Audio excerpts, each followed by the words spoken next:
Je crois que c'était la première écrivaine africaine qui a parlé avec autant de lumière de la condition des femmes.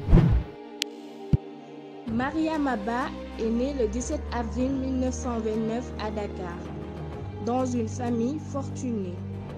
Son père était un fonctionnaire de l'État.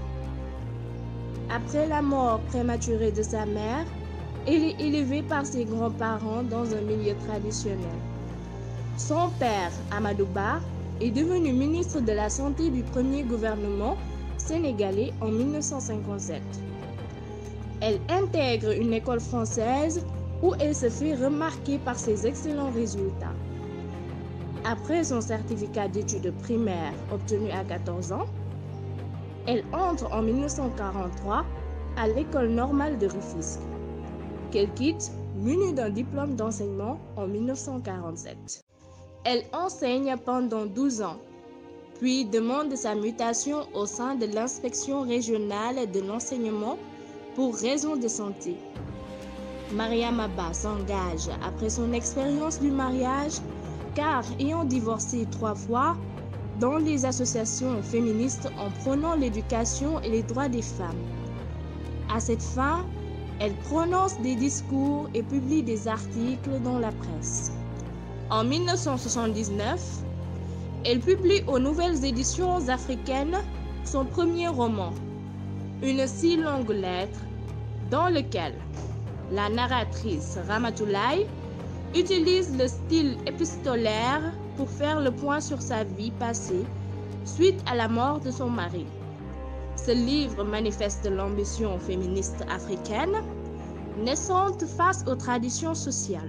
C'est le récit vraiment troublant d'une femme qui explique sa douleur par rapport à la trahison de son mari qui, après 25 ans de mariage, a pris une seconde épouse. Ce livre-là parle aussi de la condition des femmes, du veuvage par exemple, parce qu'on voit que tout à coup elle se retrouve délaissée par la famille de son mari, le manque de droits, parce qu'on lui prend pratiquement tous ses biens et elle doit se battre pour redevenir indépendante.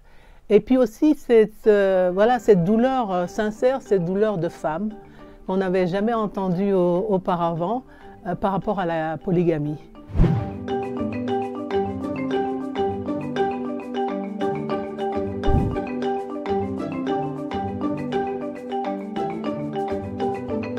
C'est un livre qui parle à toutes les femmes, parce que je pense qu'on a toutes été confrontées à un moment donné ou à un autre à une forme de trahison. Là, je pense que c'est même jusqu'à la trahison de la société, et c'est aussi un thème qui se retrouve énormément dans la littérature écrite par les auteurs africains, qui est le clash entre la tradition et la modernité.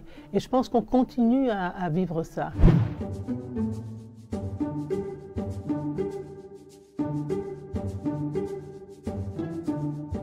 C'est une œuvre majeure, c'est un classique de la littérature africaine. C'est un texte qui a été traduit en 28 langues et qui a remporté le prix Noma pour la littérature africaine. Elle meurt le 17 août 1981 à Dakar, à l'âge de 52 ans, avant la parution de son deuxième roman, Un chant écarlate, qui raconte l'échec d'un mariage mixte entre un Sénégalais et une Française, du fait de l'égoïsme de l'époux et des différences culturelles. Le lycée de Gorée porte son nom, la maison d'éducation Mariama Ba. Ses œuvres reflètent principalement les conditions sociales de son entourage immédiat et de l'Afrique en général.